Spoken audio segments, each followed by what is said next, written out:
you know, a lot of the brain power for the good things that come out of this city came out of Norfolk State. I mean, we used this institution for good things. We used the students in the marches. We used your buildings. We had meetings here. Bill Ward and Dr. Bullish and I, back in the early days, strategized. We used Norfolk State. We used its faculty because they were the intelligent, educated people in our community, and I believe this. And I thank God for them, you know, that I had this associated with this university. When I came, I had a place to go. On Sundays, we always had a forum of type like this, but mostly a significant speaker. And the community would come and listen. This was a great place of learning and influence for the community. It still is. It still is. And that's, and it's so much of my life was spent enjoying this place. Bill and I went on to political life, and he built the city of Chesapeake, and I rebuilt the city of Norfolk. You believe that or not? Another story. Yeah, but, you know, what we had to go through, take our children through and families through, and we did it. So that all of God's children could see a better day. We got a lot of work to do. Let me, in the last few minutes, take you at NSU a few years after '68, because I kind of use that as a threshold. The civil rights movement, the legal struggle was over. In '65, I said that many of the young activists, as Michael Brown, they become disillusioned with the old men and women. They said, well, you got two laws, but things have not changed, like power and all that. When I came here in '68, students were returning from Vietnam, scarred and disillusioned, and war that everybody hated, and young men coming back, and everybody just spat at them and what have you. We had a number of those students here on campus, and they were restless, and they were militant in a sense. I can remember we had an organization here called the BSU, Black Student Union.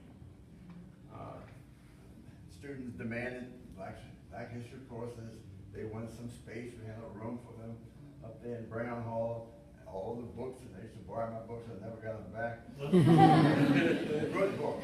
But Mr. Marshall, Professor Marshall had a room full of books, and every free book he could get about African Americans he had in his office over there. And he donated them to the University Library, by the way. But the BSU it was a kind of a semi-front for the Black Panthers. I can recall, and I have to be careful how I say this, FBI may still be looking for something. I'm not a Panther, was never a Panther. But sympathizers, I guess, or what have you. And oftentimes, we would meet off campus, but they would use that room in some instances to kind of plan and strategize, what have you. But over the ensuing years, from '68 to my retirement in 2000, I was able to bring to the campus almost every notable Black leader from the civil rights movement. Wow. And who the university should talk to is Mr. Grady James, photographer. You know him? He has millions and millions of pictures. If you can ever get him to unlock he got his training at Bethune-Cookman with me. Wow. Yeah. But Grady would walk around. You know, people from James Baldwin, I had Baldwin, Tommy, Mr. Bozier brought Alex Haley. We went out and had a party that night, drank some good brandy over at the mission.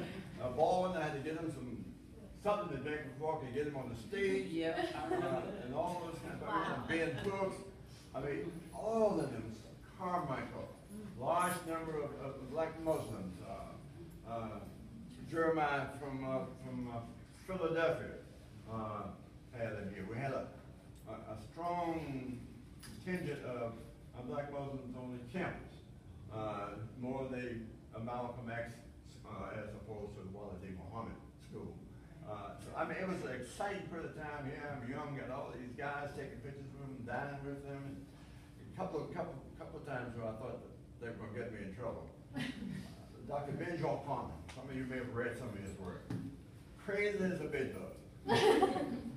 And then James Burton, he came all the way from somewhere with a 4 or 5-year-old kid. And I had to babysit and hold this little baby while he's on the stage talking.